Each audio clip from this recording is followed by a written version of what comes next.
I'm Dave Crane.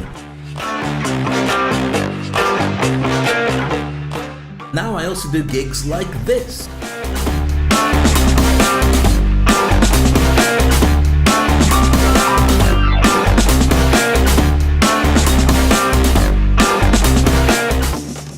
And I can train you to be able to work with people like this.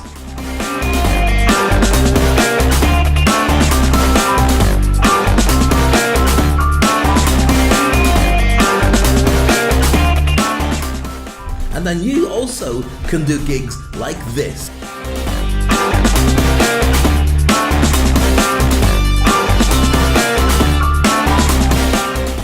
Come join me and we'll take your speaking to a whole new level.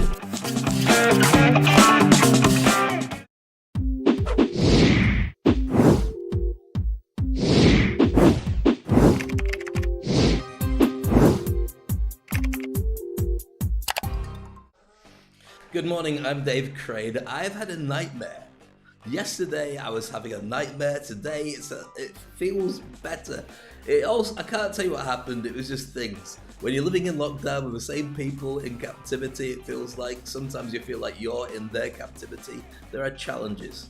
Now, I love everybody, so let's move on. So anyway, welcome to Speak on Stage. It's a show that's especially dedicated to help you to grow your brand, get you out there, bring your marketing so it's actually converging with you as a human being, so it's easy to be you and people love you as you, and with that they want to do business with you. But you then have to digitize your offer, change the way that you offer your services to the world, and embody the best of your industry. That's what we do with the Industry Icon program, and I'll tell you more about that later on in today's show. Today's show, oh by the way, cheers, cheers, and I've got green tea. Green tea. Now the thing is, green tea, I know it's good for cleansing the system, right? But it tastes horrible. And people are going to say, no, Dave, I love green tea. Why do you put a little bit of sugar in it? I don't want to put any sugar in it. It's not, then it becomes sugary green tea. It doesn't make it nicer. Good for the bowels, apparently. Whatever the bowels are. Here's the thing. Green tea was invented not by somebody who went, you know what? We need to have a plant that's got holistic qualities that can make people much better at being able to flush out their bowels. What it was somebody, you know when somebody buys you a plant for your birthday or Christmas, or you move in with somebody and they leave their plant behind, and or it's Valentine's Day and they get you flowers, and oh thank you very much, oh, that's really nice of you, whatever, and you put it over to one side. So you put it to one side and you leave it, and sometimes you water it because you feel guilty, but most of the time you leave it, and eventually it dies because it's been neglected, same as you would. But I'm not going to feel sorry for plants because I don't think many plants watch the show. Vegetables, yes. Plants, no. So you get your plant and you go, right, I'm going to get rid of this because it's starting to smell funny. So you take it over to the sink and you get the leafy bit and you take it out and you chuck it in a bin or chuck it in a bag, and then you go like that and you hold it on the sludge, green sludge, all the way there, and it smells funny. And you're going, even if I pour it out, and it goes, and it won't come out, and then it goes, gloop, and it comes out as a big gloopy mess, and you got to switch on the tap, and you got to swill it round until it eventually goes down, and then goes into the sea and becomes algae, or algernon, for the big name of what it is. Well, that green goop is green tea. That's how they make it. Forget what they say about, we grow it on special branches, and it's not. It's dead plants that they were going to put down the toilet, and instead they sold it to you. Cheers. Delicious. Right. We broadcast live out to LinkedIn, to Facebook, to YouTube, to Twitter via Periscope, and also to Instagram later as well. And make sure you subscribe. Follow me on Twitter, Instagram. Subscribe on YouTube, and friend me on Facebook, and what's the other one? LinkedIn. You got to connect or follow, whichever you prefer. Right. Today's show is about this. And I set up today's show and I attempted to broadcast it yesterday. And the reason I couldn't broadcast it yesterday was actually with a very good reason. And a bad workman always blames his tools. So today I'm going to blame my tools. And I know you're going to say, Dave, you can't say that. That's not, yeah, but today I am. And it's my show. So if I want to blame my tools, I'll blame, not my tools. You know what I mean? My tools, not my tools. So here's the thing. Down at the end of our road, they've got roadworks. And they're digging it all up because they want to put some infrastructure in it, or they want to bury somebody in it. I don't know what they're doing, but anyway, they're doing that. And our internet was a little bit dicky yesterday. It was going off and on, and it was just basically, I started broadcasting yesterday, and when I started broadcasting, suddenly it just went, your internet is a bit unstable. I thought, oh, and you can't do anything when your internet's unstable. You just gotta hope it's working. It's like somebody saying you're about to fall off a cliff. You go, oh, am I okay? Am I okay? Am I gonna fall off a cliff? And then it just went, the broadcast has ended. What? What? How can a broadcast end? You didn't say that I was going to lose it, but it just stopped the broadcast. So I went back in again, and it wouldn't start properly. Then I did it again, and the microphone wasn't working, and I just had a nightmare. In the end, I just thought, I'm going to stop. Just stop. As much as I love you guys, I'm going to see you every single day. I'm just going to call a day. The reason I called a day on it as well is because last night I did the toilet paper diaries with Ernesto. So that was on at 9 o'clock. And I would have told you about it if the show had lasted long enough. So it was on at 9 o'clock. If you want to go back and look through on Facebook or YouTube or LinkedIn, you can see it. It's really funny. Myself and Ernesto, he's in Houston, I'm in Dubai, and we're talking about everything from the most wonderful inventions to come from lockdown, to talking about politics, to talking about Michael Jackson reinventing himself. Not that he's going to reinvent himself now because it's a bit late, but we don't care about us. It's just come back as a single, but it's all been re-edited to be relevant for these times. It's very interesting, and lots of other stuff. It's about an hour long. Find it on LinkedIn. I promise you it's great. And if you go to the toiletpaperdiaries.com, in fact, I should show you the website. Let me just see if I find the website somewhere. Hold on, just talk amongst yourselves for a little while. See if you can find it. Toilet Paper Diaries. Okay, and let's see when it lands here. So let's just have a look at that.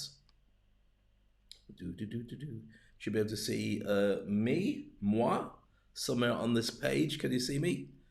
No, you can't. Yes, we can. No, you can't. Yes, you can. Yes, you can. Yes, you can. Is it working? It's having a day off, isn't it? It's not working. All right, not to worry. We'll have to sort this out at some point later on, because it's kind of irritating when things don't work out the way that you want them.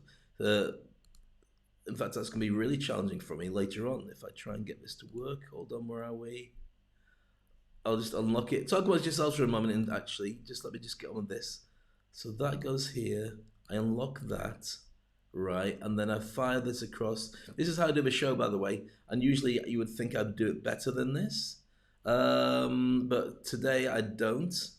And I think I should leave it, really, because I'm getting annoyed now. It was working perfectly well until I showed you the website. Cancel that. And directly go to this site here. Let me just try that. Come on. And as if by magic, I appear. Why was that so difficult? Why were you playing so hard to get, Mac, my special friend? So anyway, today you're not my special friend. So this is the website you can look at. It's Toilet Paper Diaries. I'll pull it down so you see the beginning of it. And that has all the details about myself and Ernesto looking gorgeous. There you go. Look at that. Twins. There we go, like that. I'm in the center, and you can see. In fact, I can probably pick my own nose. There's a thought. That's not something you want to do every day. But if you go there to the Toilet Paper Diaries, you got all the details about the show that we do together. We had episode 69 last night. I don't know why I laughed. It's just a ridiculous, cheap joke. You got all the details about the season, and also we do a podcast. So we've got 69 episodes of the podcast, which is very funny and very informative. And if you're wondering why should I care about the show, well, look at all the guests we've had on it. Look at all these guys. If I just slow down and go back again so you don't feel like you've got vertigo. There you go. You got Sharon Lecter, works with Tony Robbins, and Rich Dad Poor Dad. You got Fons Trompenas, one of the biggest experts on HR. John Carter, one of the best copywriters in the world. You've got H.E., which is not it's Her Excellency, Sarah Al-Madani, who's one of my friends, and she's a brilliant speaker and an incredible business lady. Joel Comm, who's a brilliant marketer. Raymond Aaron, so many big stars. John Briggs there, you see. Gail Kingsbury, you can't see properly because my big fat head's in the way. She works as an agent and a manager for many of the biggest speakers in the world. John Briggs is the voice of Siri. So the male voice of Siri, in fact, when I say it, my phone normally kicks in, and Simon Heng and James Malinchek. You've got so many stars. Have a look, Radzi, everyone. So go there, have a look at it, and you'll see that guy just on this side here. I won't pick his nose because it's disrespectful, but I will do because he's not watching the show. That's John Matone, and he was Steve Jobs. John Mahone. That's John Matone. He was Steve Jobs' coach for about 2 years before he passed away. So there you go. That's the toilet paper diary. It's very cool. I'm glad I showed you that. I'm glad it worked out in the end. And we'll go back and visit this and everything else a little bit later. But meanwhile, let's just go back to the show. And the show normally looks different. The show normally looks a little bit like this.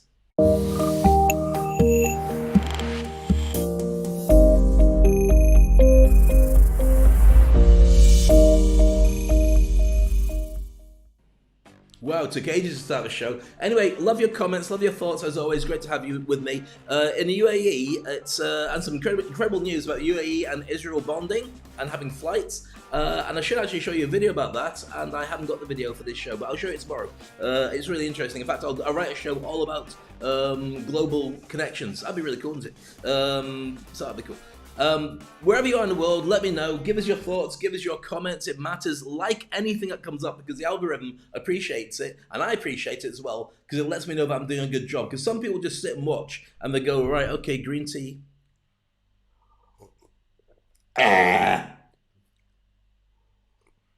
You're allowed to do that, but you've got to give us a like in exchange. So therefore I can see the bits that you like, bits that you don't like, and I can do more of them for you as well. And comments are always appreciated, because then I get interactive with you in a good way, not in a kind of creepy way. Talking about things like that, let's have a look at what this show is all about today. And that's Never Be the Same Again. Life will never be the same again. And what's that show all about? That I was going to change it, actually. I was going to make it about where babies come from. Let me explain. Have a look at this picture again. Okay? So these are people not doing social distancing. These are people inside a bar or a nightclub having a bit of a party, music's playing, all young. I say the millennials, but they're probably, I don't know when this picture was taken. They might be much older now. They might be like my age and like, Morgan Freeman age. But anyway, that's how babies used to be made. And you're going, what? Let me explain to you a couple of things now. And whenever I share things with you, I promise you I'm not at any point trying to offend anybody, okay? So don't take it the wrong way. I just say things because I think that they're amusing and interesting, and much of it is true, but sometimes some of it is complete lies at the same time. I hope you appreciate that. But I mean it in the nicest possible way. Yes, no, no, yes, yes, no. No, yes. And my buttons keep moving all over the place. Why did my buttons keep moving? I'm having one of those days today where everything seems to not want to play with me. Hold on, go back to welcome screen. Where are you, Dave? Are you here? Hooray! Back again, as if by magic, which means my music will probably start, but anyway, we'll continue. So what I was talking about was very simple. Babies get made this way, if you're in the West. I don't know if that's still the case because of Tinder and stuff like that, but what used to happen is you would go out on a Saturday night, maybe a Friday night, or if you're lucky, every night of the week, and you would go to a nightclub. And the music would be playing, or there'd be a bar, and you'd go to bars, and then you'd go to nightclubs, and you'd basically go up to people and say, hi, how are you? And they go, who are you? And you say, I'm Dave, or I'm Quentin, or you make up some name, depending on whether you actually really liked them or not. And you'd say, hi, can I get you a drink? And they'd go, no, I'm fine, thank you. You go, okay, because usually there'd be happy hours, and we get lots of free drinks. And so you go, okay, no problem, you go off. And what this place, right, this is a place, I'm going to be careful how I do this now, getting into trouble. This place is called an incubator. And you go, what do you mean by that? Well, you go over and you'd say, can I get you a drink? And they'd say no, and then you'd leave them. And you go back later on, can I get you a drink? No, I'm all right. Then go later, can I get you a drink? Yeah, all right. And say, what do you like? I like a large, what's it? And you go, large, what's it? You have any idea how expensive they are? Go on, go on. And so you say, okay, I'll get that. And they say, oh, can you get one for my friend as well? And you're like, okay, I'll get one for your friend. What does your friend want? And even larger, what's it? Really? Yes. So you go away and you spend all the rest of your cash on 2 big what's-its from there you go, a large what's-it for you, and an even larger what's-it for you. And then the friend was the one that liked you and starts chatting you up. Now the idea is that what would happen in the good old days was that was a way that you met somebody. You go over and you chat to them, and it's the worst place in the world you can start chatting to somebody in a nightclub, because you can't hear a thing that they're saying. So you're going over to them and you're holding your drink and you're going, hi, how are you? What? How are you? I'm good.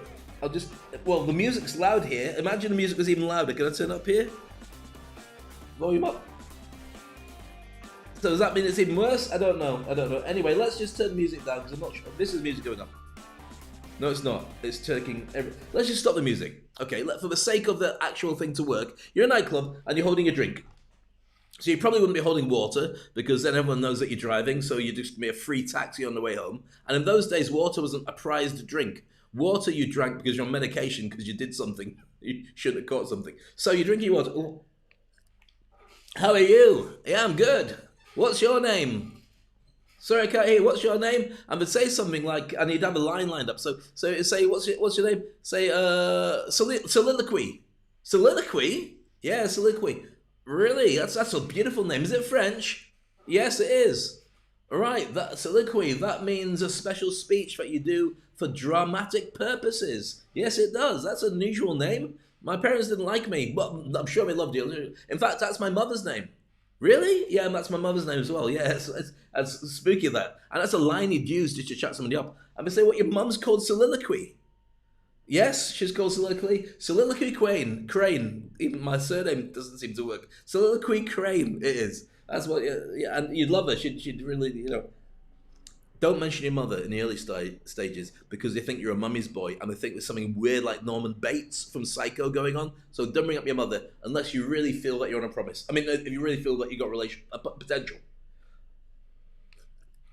So how often do you come here? Now that's a different way of saying do you come here often, and they're both rubbish things. You should never say that.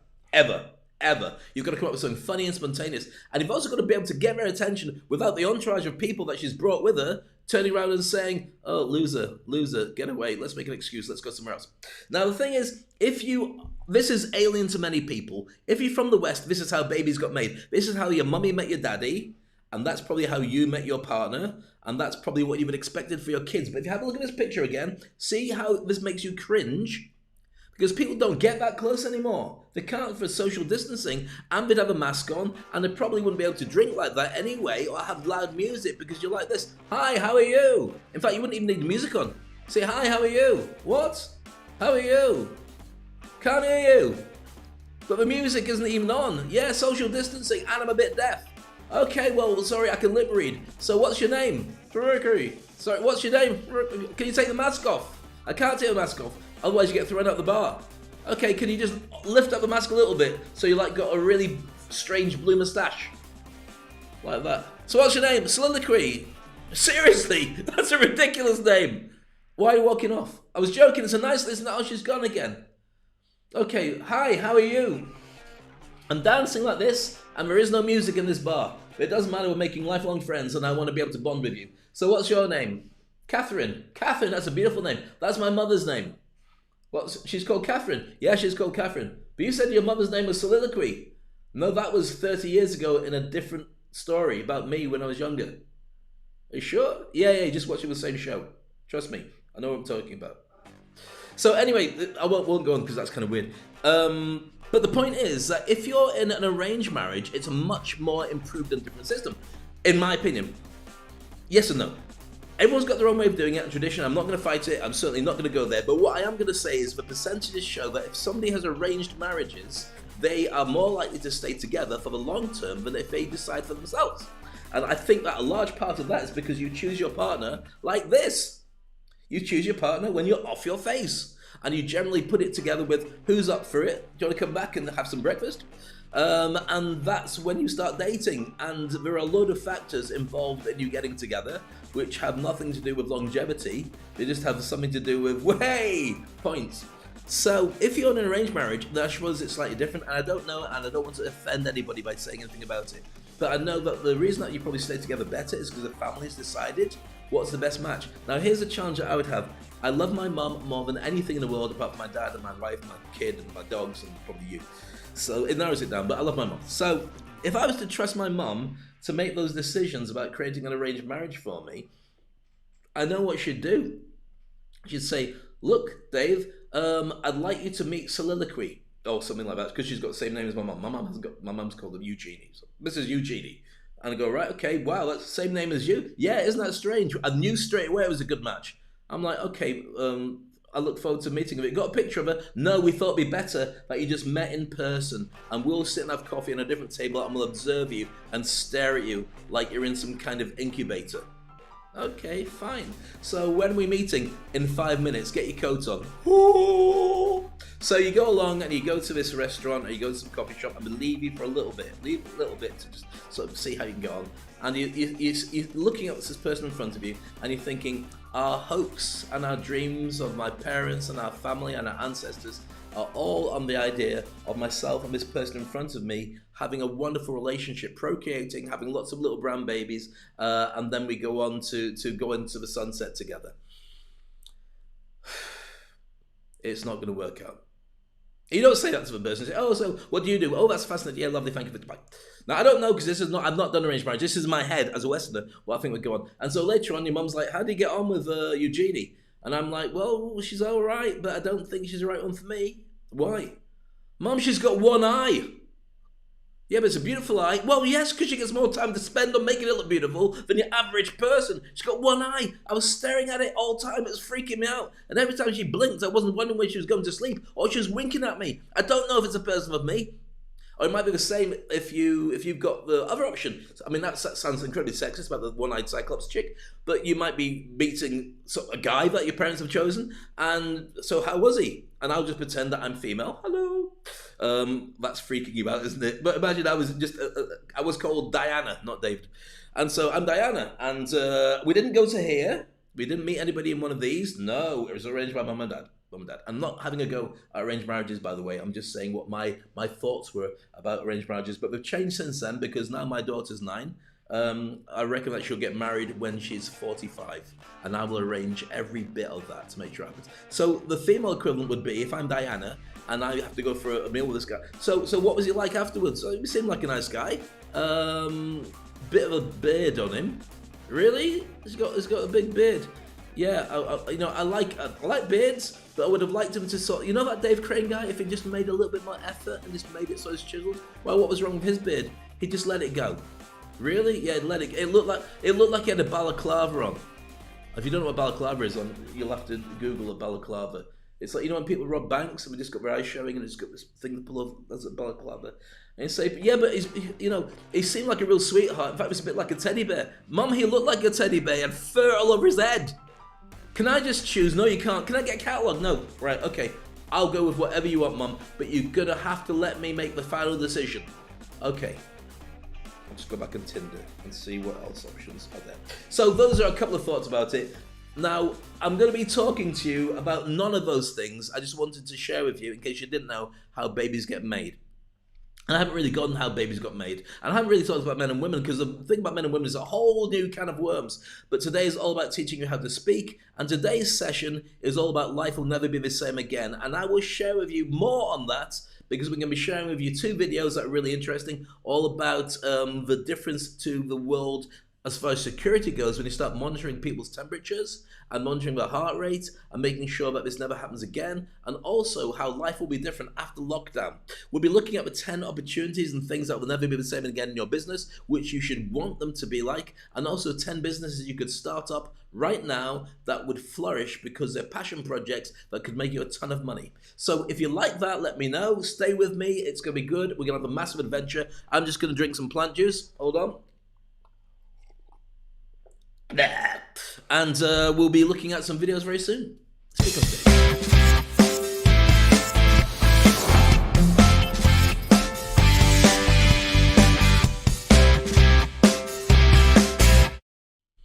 So as always, it's great to have you with me. Thank you so much. I haven't even started the show yet, and Dave's been talking for far too long. Why do you let him go on for so long? Because it's just kind of interesting. I wanted to show you how babies get made, just in case you didn't know. Okay, so today's show is life after lockdown, and things will never be the same again. To experience exactly what that means, let's have a look at a video now, which talks about the security aspects of what is good, what is bad, how the world becomes closer, how the world becomes further apart, and I'd love to know your thoughts and comments as you watch this. It's SpeakOnstage. What's going on, chat boobs? We're all losing our mind out here in quarantine. But have you taken a minute and thought about what the world would look like after this coronavirus outbreak is over? Well, the decisions our society and governments take in the next few weeks will most likely shape our world for years to come. The impact will not only be felt in public health, but across the board in terms of politics, the economy, and our cultures. For now, we have social distancing, flattening the curve, herd immunity, self or state-imposed quarantine, working from home, no traveling, not a lot of toilet paper, and the online world has basically become our life. But how will all this affect us after COVID-19 is over? Yuval Harari argues that the bigger picture revolves around two big choices. The first is between totalitarian surveillance and citizen empowerment, and the second is between nationalist isolation and global solidarity. Governments have already introduced new surveillance tools to tackle the pandemic that would have been considered dystopian science fiction a few decades ago.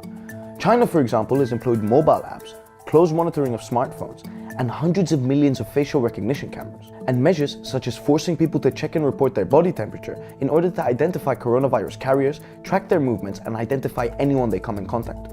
This Black Mirror-esque world is not just taking shape in China. Israel's security agency has now been allowed to deploy counter-terrorist cyber tracking technology to surveil coronavirus patients.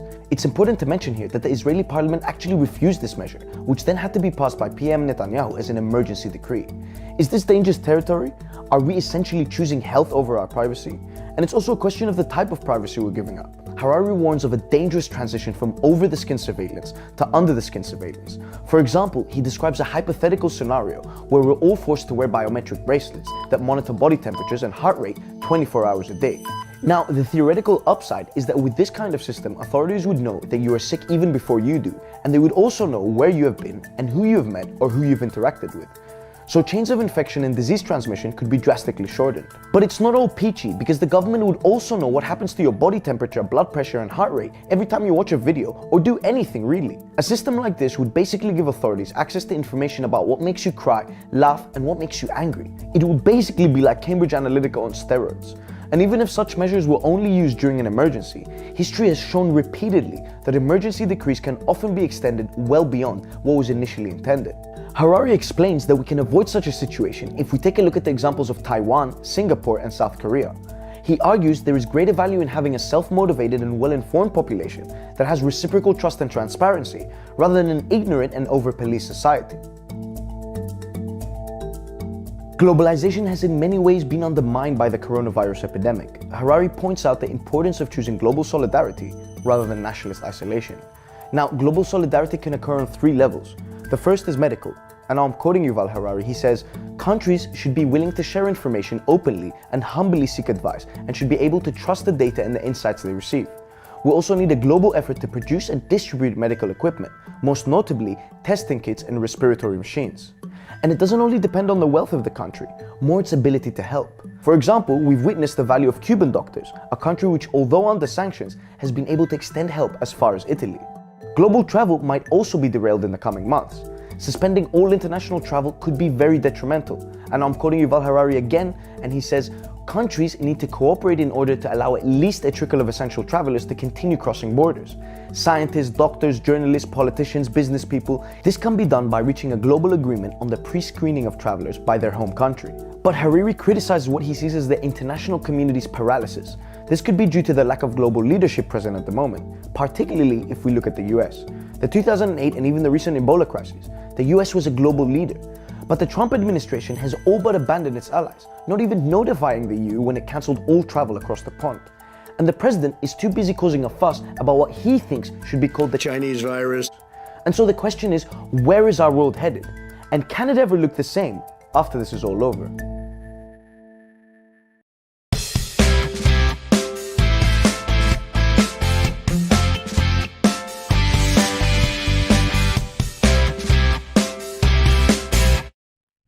So if you just joined us, welcome to Speak on Stage. I'm Dave Crane, teaching you how to speak on stage, create arguments, give you lots of thoughts and material and content creation. Today's show is very much all about the way that life will never be the same again, and we've got a second video now to illustrate exactly that point. This one is more about the lifestyles that we have and how things will differ as a direct result of that. Hope you enjoy it. Keep watching. Let me know your thoughts. Long periods of isolation may give people more appreciation for personal relationships. As quarantines end, these feelings could result in more intimacy and a greater desire for childbearing, resulting in a mini baby boom during 2021. Or, as people grow accustomed to solitude, they may find comfort in being by themselves. There are many predictions for coronavirus's effect on the future. Let's explore. Having missed nature and the outdoors, people will likely go on more hikes, camping trips, and nature walks. Around the world, handshakes may be partially replaced with more sanitary practices, such as foot taps or bowing. With improvements in video calls and virtual reality, people will spend more time with their loved ones, especially the elderly, online. To improve sanitation, doorknobs and handles will be replaced with voice recognition and motion sensors. Companies will replace in-person business conferences with online video calls, saving money and time. Although good for lowering costs and the environment, this transformation will significantly lower air traffic. Public transportation will also decrease in popularity as the public avoids close contact with strangers. While meetings move online, some businesses will permanently retire or downgrade their office buildings. Working from home will be standard. As businesses are restructuring in order to stay afloat, they are letting unessential workers go and reorganizing their staff into more efficient forces. Although this will increase long-term efficiency, it has rapidly increased unemployment. The United States unemployment rate jumped from 4.4% in March to 14.7% in April. World unemployment is expected to peak in late 2020 and slowly decline afterwards. Throughout the next few years, many of us will struggle to find jobs. Some companies will not survive the economic recession.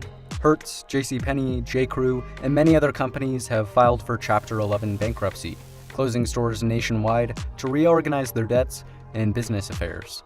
More companies will go under, and by the end of the pandemic, many large companies may simply cease to exist. Unfortunately, smaller businesses are suffering as well. In my own neighborhood, a small, much-loved movie theater has permanently shut its doors. To stay alive, sit-down restaurants will transition to takeout, permanently connecting with delivery services. With the situation being an emergency, some governments and leaders have quickly seized additional power. In Hungary and Israel, the prime ministers have obtained near dictatorial powers. In Thailand, the government can now censor the media. Of course, this is helpful for containing the virus. However, it's worried that after the pandemic, these emergency measures will stay in place.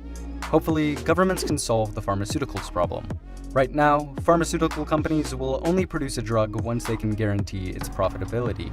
This poses a massive issue for public health and helped contribute to the lack of preparation for coronavirus.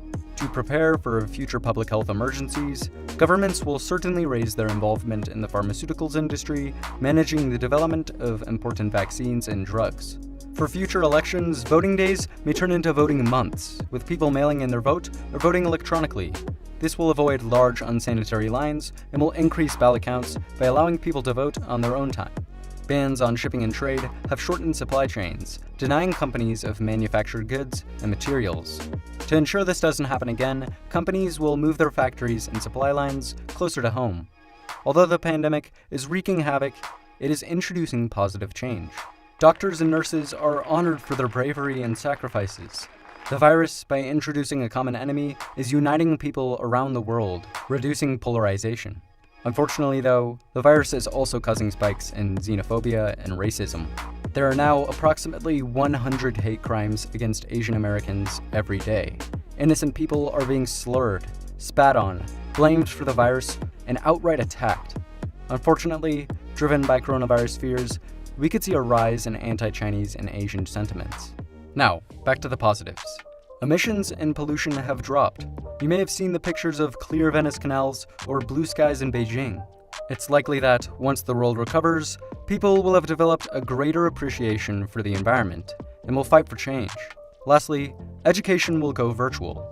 As a student myself, I'm aware that online schooling by itself is quite ineffective. However, it will definitely complement traditional education in the future. More grading, delivery of content, and tests will go virtual. If you enjoyed this video, it would be amazing if you like and subscribe. Also, remember to check out the comments and join the conversation. Thanks for watching, and see you next time.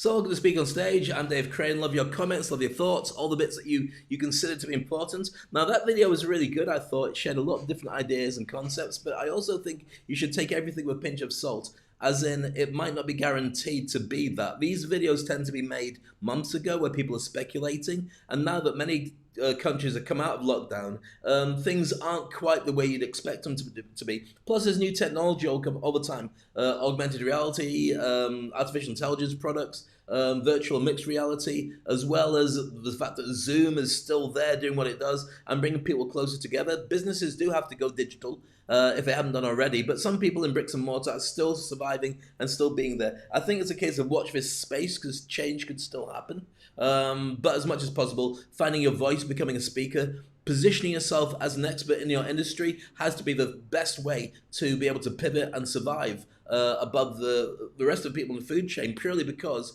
you'll be vocal and you'll be noticed. So if you decide that things are going to be out there, people will turn to you as an industry expert and want to work with you. And that's key. That's why we do this show. That's why I urge people to find their voice and become speakers.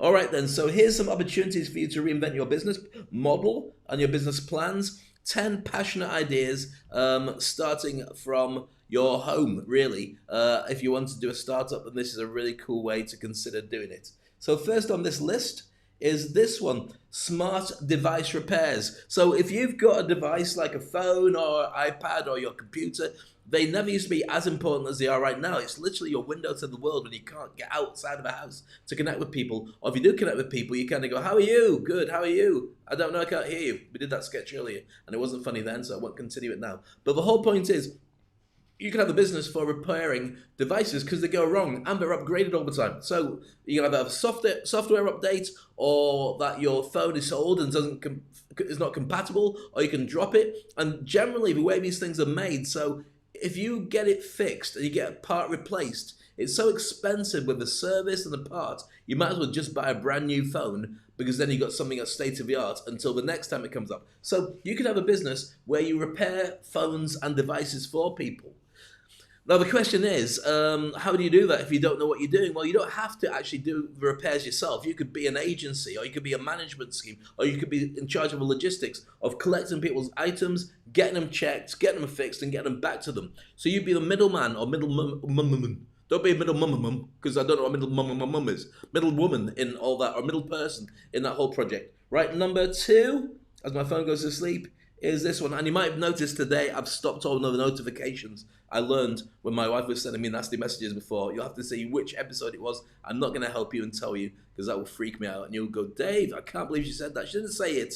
She just typed it. It's different. Vacation rental management. Now, one of the things that's going to change about renting a house is literally that you will not be going abroad as often as you were before. Unfortunately, for the travel industry, planes look like they're very safe in comparison to the way they were before, but at the same time, it's not as safe as not going anywhere. So the air gets sucked out a lot faster than, say, cinemas and other places. So we are working well to it. But I think a lot of people short term will look for vacations in their country. So going out to the countryside, going to the beach, going out to the mountains, depending on what you've got in your own particular place. And so renting those properties out is kind of like a good idea. So if you're in charge of them, then you could say, right, okay, have a weekend stay in the middle of nowhere, and it's been socially distanced from humanity, but we've put a stove and put a full fridge full of lovely stuff, and we've wiped everything down. Go there, have a great time. So you could really do well on the back of that for people who are not traveling in particular anywhere else. Website flipping. Do you know how many websites exist at this moment in time in 2020? Roughly about 1.74 billion.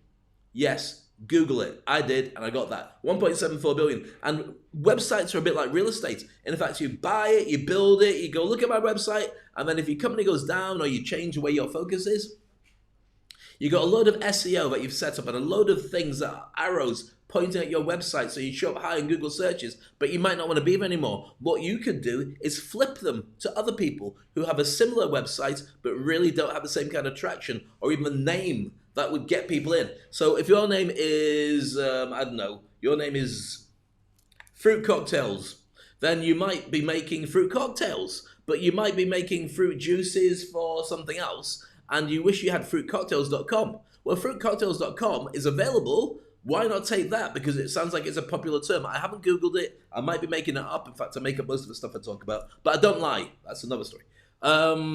So you could be in the real estate of websites flipping business, and you can make a lot of money if that's commission. Because if you know you can buy a website that's been pre-made, it's already been running for about 5 years, it's not being run anymore. You could put all your website stuff on there, and the arrows would still point to you. If you do it with a smart enough web developer, he can keep a lot of the old SEO in it, and you just end up suddenly going up in a lot of searches that you didn't have before, and you've had to build up over years and years of SEO. Okay, number 4, educational content and courses. Creating a course like myspeakonstage.com, which is a course to teach you to do public speaking, and creating lots of educational content, which is what I do every day with this show. Leads to money, or should really do that for everyone. So this is number 4. So you had the first one, which was all about blah, blah, blah, blah, blah. Second one, which was about third one was all about flipping websites, and when flipping websites, as in flipping them like burgers, not flipping as in flipping websites, which is a bit sweary Mary and nothing to do with what we're talking about right now.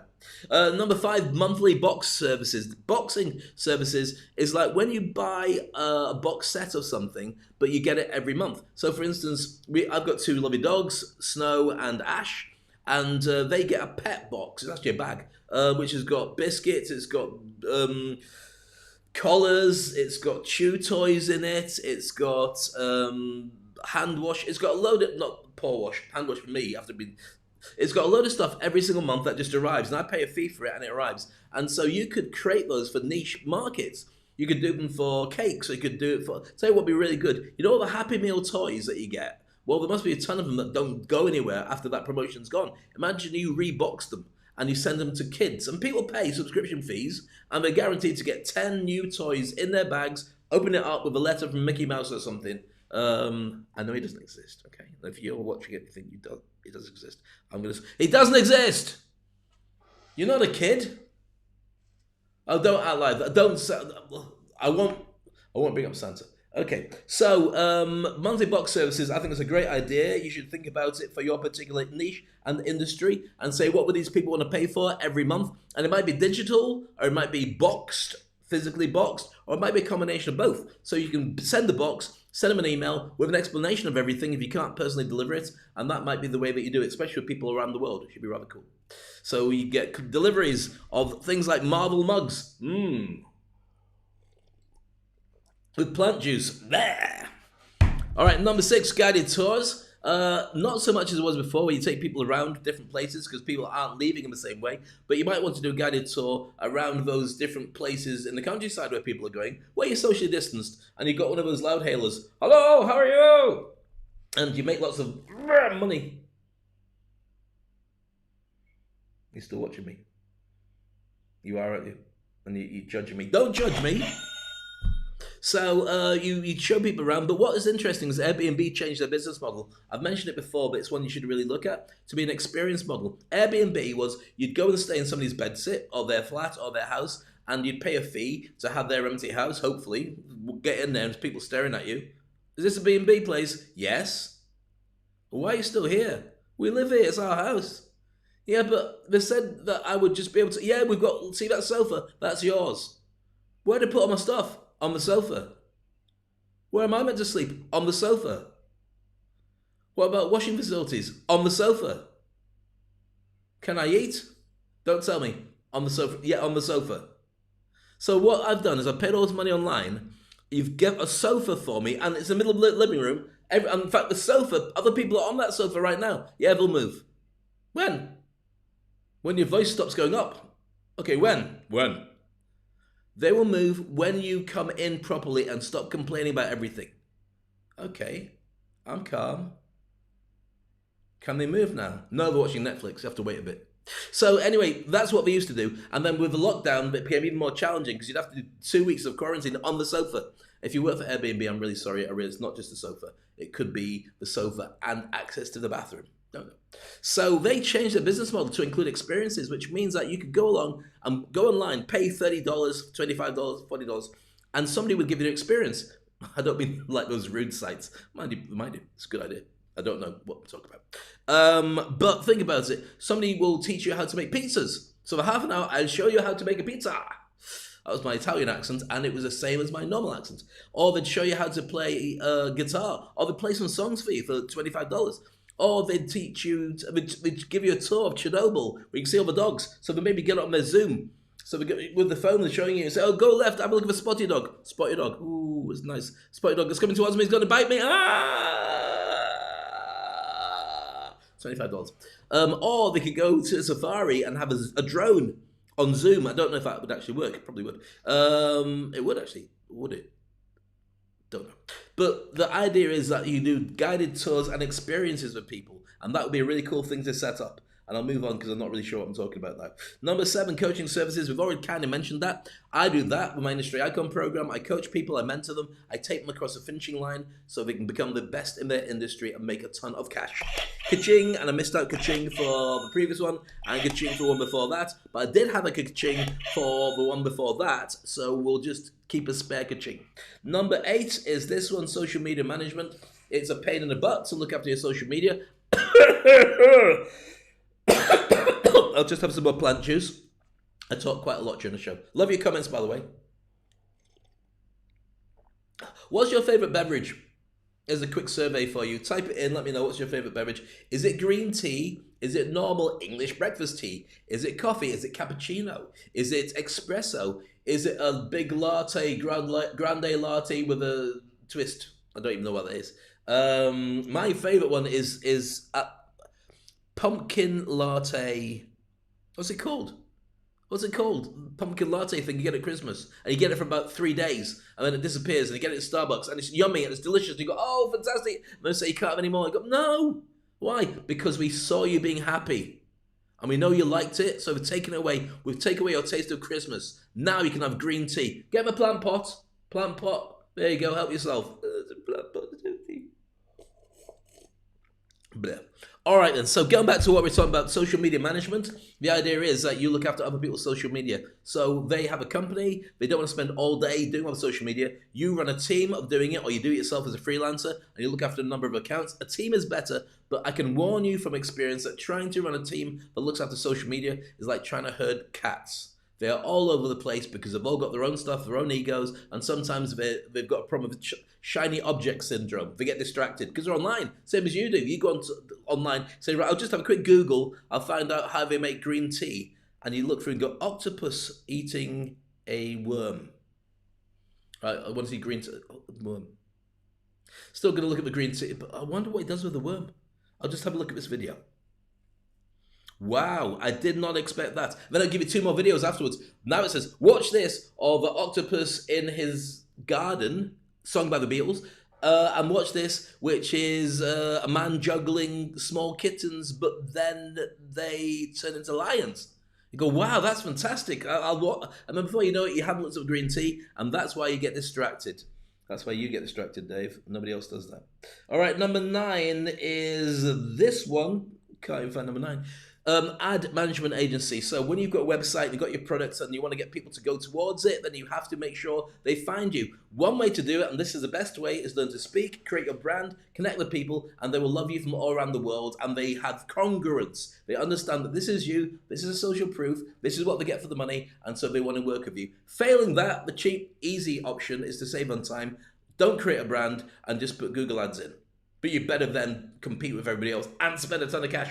And also, if you stop spending, people don't know who you are.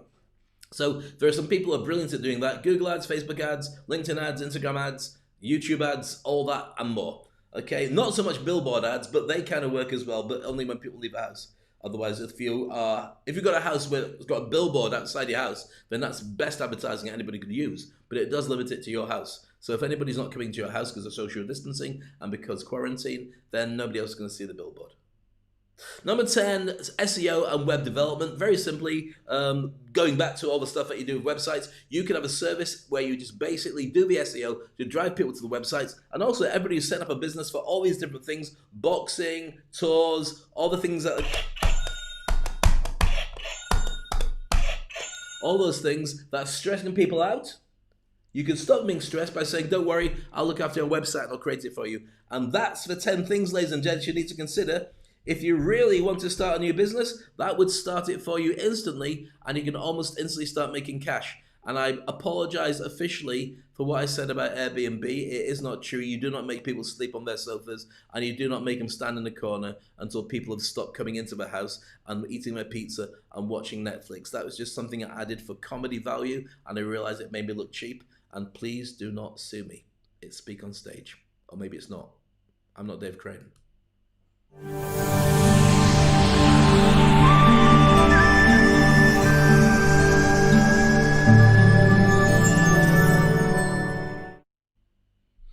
Doesn't time fly past when you're having fun? I don't know, Dave. We're not having fun. Yes, you are. Tell me you are. Tell me, are you enjoying it? I love it. This is heading towards a weekend in Dubai, by the way. Thursday's a weekend. Friday's a day off. And a religious day for many people. And then Saturday's a kind of, should we go shopping? Should we stay in? I don't really know if I can be bothered. Oh, Netflix, click.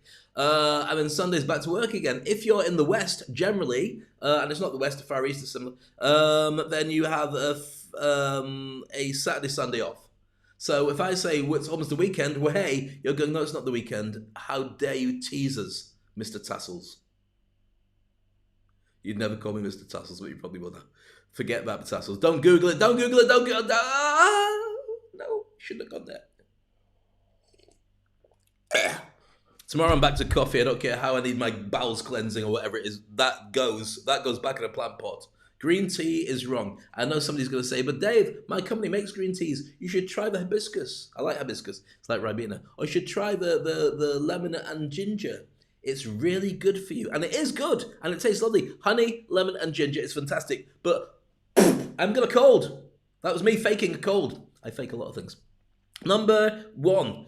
This is a section all about life will never be the same again. And thank you for joining us, by the way. Like and comment and share. If you've got friends that are going to like this stuff, let them know. Just share it now on your favorite platform so your friends get to see. And then it won't be such a hard sell to say, oh, you should watch Dave Crane. Really? What's he do? Well, you saw him yesterday. Yeah, I did. It was great. Done. If you don't share it with them, you say, you should watch Dave Crane. Why? What's he do? And you've got to go, well, he drinks green tea. He had arranged marriages. No, he didn't have an arranged marriage. He went to a nightclub and he got off his face. And I don't really know. I wish I had a stress toy. And I can't because only Dave has this one. It smells really good. In fact, I'm going to do this. And I know it's indulgent. I shouldn't do it in front of you because I don't normally do it. But I've been touching that thing far too many times. So this is a really rubbish excuse to just go like that. And the thing is, I'm not going to sniff my hands. But it does smell nice even from this distance. But isn't it nice to get that feeling when you put sanitizer on and your fingers go all tingly?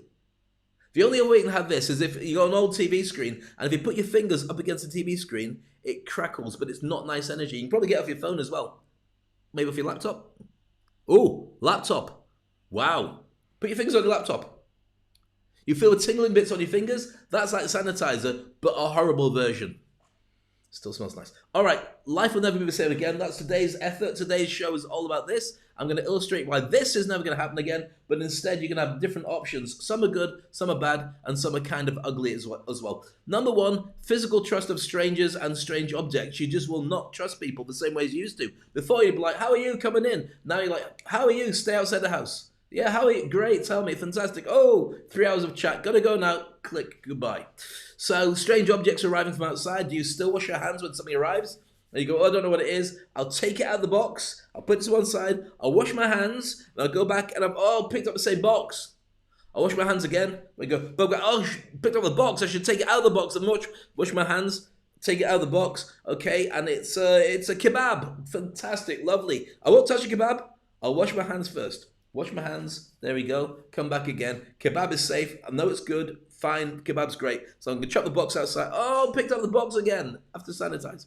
So that's going to be a challenge. And you won't trust people for a little while until, I'm saying 5 years. And I think it may change all completely. Because number 2, shaking hands and hugging people and strangers without sanitation. Do you remember you just get introduced to somebody? Hello, I'm Jim. Hi, Jim. How you doing? I'm Dave. Nice to meet you. But now, and the worst you would do is you'd go like that. You shake Jim's hand, and depends on who they are. Sometimes you'd go, really nice person. Oh, nice perfume, especially if it's somebody who's got really nice perfume. And you go, wow, that's really nice perfume. What do you use? I use Eau de la Claire de la Bleu Bleu. Wow, that's really nice. Can you get it?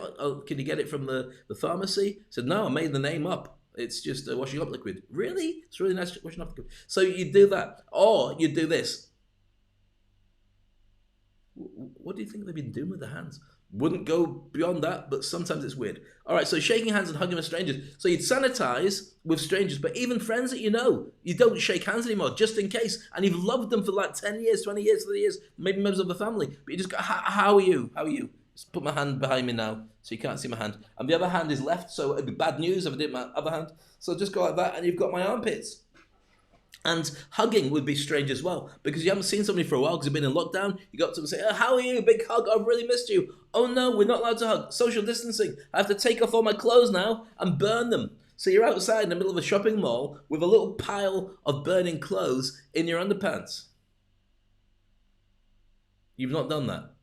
Good, well done. Number 3, mental health as ignored and untreatable illnesses. So, and you can see clearly lockdown's not having an effect on me. So mental health is something that was always frowned upon because people didn't understand it. So if you took a day off work because you're not feeling a bit under the weather, people go, okay, don't do it too often. I'm taking notes of how many. But I think that the downside is also the upside of the pandemic, the fact that lots of people are going to be suffering from mental health issues. And I've seen it all the time, and it's a terrible thing. And sometimes it's so hidden that you can't really tell what's going on. But it hits you as anxiety, depression, loneliness, a ton of different things which need to be addressed. But they were around before in many ways, not quite as much as it is now. But it will not be seen as a terrible thing for people to say that I've got a mental illness or I've got challenges. It'll be seen as just like physical disability, as something that people should be encouraged to deal with as much as they can do, but you have sympathy and empathy for the person who's suffering from it. So hopefully that will change as a good thing. Wellness and happiness as non-essential metrics at work. Well, if you really want to look after your team and they're remote, if you want to look after your team and you go into an office, you better have some kind of wellness program to deal with the mental health issues and challenges and happiness as a metric. Before it wasn't seen like that because people wouldn't pay for happiness. They just go out and get drunk, or they just buy some shoes or hats, or not hats, bags, or they'd go to cinema or something. They just spend money to try and make happiness. But happiness is really important, and we've never really had to put our finger on what makes us happy. But if you're green tea, just a bit more of that. Sorry about this. I try not to burp, but I do talk a lot. You might notice. Everything I talk about is worth ka-ching, so it's fair enough, really, isn't it? And also, I'm hoping that if I can finish this, then I won't have to open another packet. I could just pour the rest of it down the toilet. It's like medicine, isn't it? Take your medicine. I don't want to. I'll give you a sweet afterwards. No, I sound like my mum then. I'll give you a sweet afterwards, David. Okay, I'll drink it. What sweet do I get? You can have an M&M. One M&M. I drank a whole blooming mug of green tea. They give me one M&M, half an M&M. Why have you reduced it? Quarter of an M&M. So you're just reducing it every time I ask you a decent question. An eighth of an M&M. Okay, I'll have an eighth of an M&M. Thank you. I've dropped it. I've dropped it eighth of an M&M. There's another 7. Thank you. Delicious. Okay, so happiness and wellness will be important to people. Number 5, location will change. People won't be saying that, the closer you are to the center of town, the better the location, give me all your millions of dollars and you can have it, because being stuck in the center of town is the last thing you want, really, when people are leaving. 30% of New York has already left. And literally in London, my friend was telling me that only 5% of people went back to the financial district. There's no traffic, or there's hardly any traffic, and it's really easy to walk around. But all the subsidiary services that work with that, like giving out sandwiches and parking cars and parking meters and coffee for your commute, they all change as well. So it's kind of challenging as well. So location will be different. It will be where you are in the countryside as people move out to have more space. So you can go for a bit of social distancing in the walk in the park, or social distancing in the forest, or on a mountainside, or on the beach. That's what people are going to want. Number 5 was that. Again, I don't know what's going to do with money, apart from people are going to buy property, and the real estate industry will change too. Number 6, paranoia about what's coming next. This is a real thing. This is a real stress ball thing. Why do I make a noise like Tarzan when I say that? But it's going to be a challenge because the pandemic hit people without anybody knowing about it, really. It was just something on the news when suddenly we're all in lockdown. And that fear is that something else will come along without us knowing about it, because it didn't seem like the government's reacted the way that we should have done in many cases. And it also seemed like that there was nothing they could do even when they started doing it. And that is a real worry, because what we all need is control of our lives. When you feel you've got no control of your life, then you start being paranoid. And it might be subconscious in the back of your mind, but it is there, like a potential cloud. And this might be affecting you right now, so I won't talk about it. I'm just saying it's a thing. And I'll go like that. Almost killed it then. That's better. Okay, number 7, Wi-Fi and 5G. So there's going to be a lot more access to the Wi-Fi because technology is coming here. Wi-Fi and 5G does not give you coronavirus. It might give you something else, but we don't know that yet. But certainly not coronavirus. Despite what people put on placards and walked around going, it's all conspiracy. No, it's not conspiracy. QAnon. Don't go there, Dave. Don't go there. But having no digital footprint is a challenge. Make sure you have a digital footprint. People know who you are, where they can find you, because then they can do business with you. Otherwise, you're going to start from scratch. I've lost my job. Who are you? Have you seen my LinkedIn profile? No, I tried to find it. Yeah, I haven't got one yet. What about Facebook? Don't do Facebook. What about YouTube? I hate videos. Twitter? Periscope? Instagram? Yes, I've got a picture of my hand. Right, might call you back about that job. Have to think about it. Just do some searching for other people. Oh, look, everyone profiles. Bye. It's like your hand. Numbers 8, business cards, like that one. That's my business card. Like this one, you can see it's very cool. See it? Yeah, Dave Craig. And this one is gold embossed. It's like that on the back, very cool. Like that on the front, that's gold. That's worth about $20 per card. If you scratch it and take it into a supermarket, they'll give you a sandwich. They won't, they'll just call you up. Or security kick you out. But nobody's going to take cards from anybody anymore. You say, hi, I'm Dave Crane, we've never met before. Here's my card. And what used to happen, people go, ooh, that's a nice card. And you go, thank you, let's do business. Now what they're going to do is say, put it down. Sorry, put it down. What do you put it? Just put it on the floor. Why? I don't want to touch anything. Okay, I'll put it on the floor. I'll take a photo of it. Let's take a photo of it. There we go. Oh, your name is... I can't see your name. Why can't you see my name? Because people stood on your card. It's just got mud all over it now. Your name is Mud. Instead, you're going to have different ways to just tap the card or look you up online. Number 9, offices are going to change. People aren't going to go to offices anymore. Or not the same way as you used to. The reason they go now is because people paid rent for it. Big bosses paid rent for this beautiful plush office. I don't want to go. Go. If I go, I'll have to social distance from all my colleagues. I know you do. But I won't be able to tell what they're saying. They won't be able to tell what I'm saying either. Well, you can type it. I can type it from my own home. I pay for this property. Okay. But there's only 3 of you in an office that's like the size of a football field. So write it down on a bit of paper, wrap it up in a tennis ball and throw it to them. Yeah, but then you have to wash your hands when you catch it. Number 10, commuting. People aren't going to commute. They're just going to stay where they are at home and type. That's going to be a thing. And it's a good thing because I used to sit in traffic. When I used to live in the UK 30 years ago, it's probably changed now. It's probably a lot faster, but just as rubbish. I'd commute for about 3 hours to go into London to have meetings or to go to work or whatever it was. And those 3 hours are grueling. 3 hours there, 3 hours back, sitting there. Even UAE, to go to Sharjah to Dubai could be like 2 hours of traffic when it's peak. And it's just a long conveyor belt of cars. And you could actually moonwalk faster as Michael Jackson from Sharjah to Dubai and Dubai to Sharjah, depending on the time of day, depending on the traffic. Now they've opened up new lanes, but there's no traffic now. There's hardly any. Well, there is. It's back on the roads again because we opened up earlier because we sorted out a lot of problems. But the point is, wherever you are in the world, you've got your own version of commuting, and that's a good thing. There's going to be less of that because more people are working from home. No, I haven't been smoking. I just thought it was nice to take a break, and I thought you'd appreciate it as well. So those are the things, 10 things that will never be the same again. Hope you've enjoyed it so far, and I hope you're with me so far. It's Speak on Stage.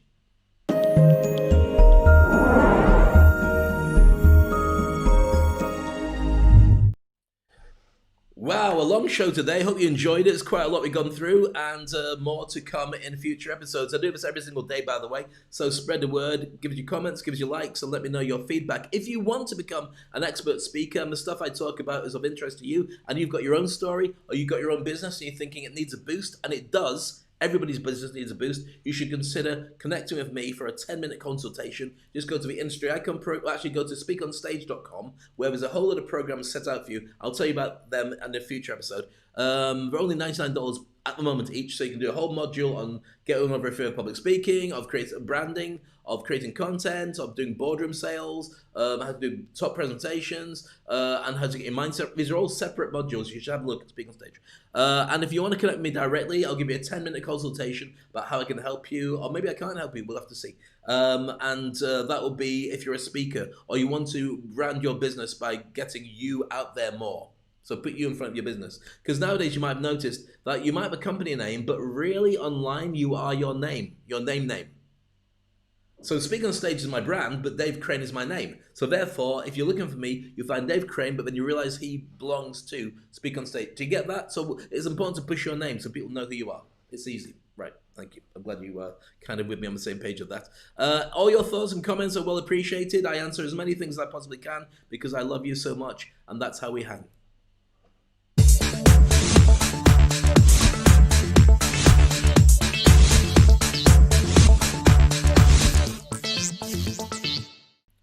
What a jovial show today. I was in a good mood. You're in a good mood. Let's call the whole thing off. We'll be back again tomorrow, same time, and I'll be sharing lots of really cool stuff with you. Today I'm going to leave you with a video that I played a couple of days ago. I was going to say yesterday, but yesterday I went in a huff. But you should still look for our toilet paper diaries, which I mentioned earlier, and you should watch yesterday's episode. Very funny, very informative, with myself and Ernesto Verdugo. I should Google him. He's a very, very nice man. I played for you the Alphas video, which is a kind of new one to this show.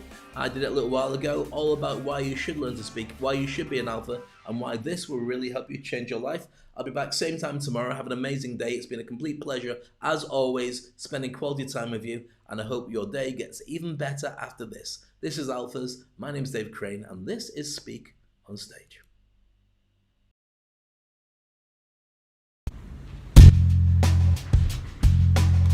Let me talk to you about alphas. Alphas are the way that things are going to be in the future. If you're not an alpha, then you're not anybody in a world where people need to see your brand. So what's an alpha? Every single industry, every single walk of life, every single part of the animal kingdom knows that the alphas are the leaders that make things happen. When you go into a boardroom full of people and you're wondering how you fit in, if you're an alpha, it won't matter because you're in charge. So how do you create a brand? How do you position yourself in a world where being an alpha makes a difference? You have to consider what that truly means to people. To find if you're an alpha, you've got to ask yourself certain questions. Are you a risk taker? Are you a heavy hitter? Are you a mover and a shaker? Are you a thought leader? Are you somebody that people gravitate towards because you're a manager? Are you scared of the consequences of getting it wrong? Do you embrace the ways that you can make it right? Do you move on and position yourself regardless of what's happened before? If you have, you are an alpha. If you're not, you are a follower. The difference in a war is you become a cannon fodder. So let's put it in perspective. How do you put it together? How do you get yourself in a position where your alpha will allow you to earn more money, be more successful, grow your business, be seen by others, and have a tribe that are your followers? Well, very simple. In my opinion, you learn to speak. Speaking's the advantage. Communication is one of the few things that most people don't know what to do. If you take the biggest leaders in business that you can think of, whether it's a Steve Jobs, a Richard Branson, whether it's a Nelson Mandela, or a Donald Trump, or an Obama, every single one of them has one thing in common. Their message was clear. And when the message is clear, people can follow. So where does that put you? Can you speak? Can you say what you need to say in front of strangers? Can you walk into a boardroom full of people and stand there and make your claim and do your sales in any part of the world? If you can't do that, you're not doing your business. If you can't do the speaking, if you can't do the communication, you're not an alpha. But when you are, you walk in a room and the whole world sees you. The whole world appreciates you. The whole world repositions you. And this is the noise that you will hear.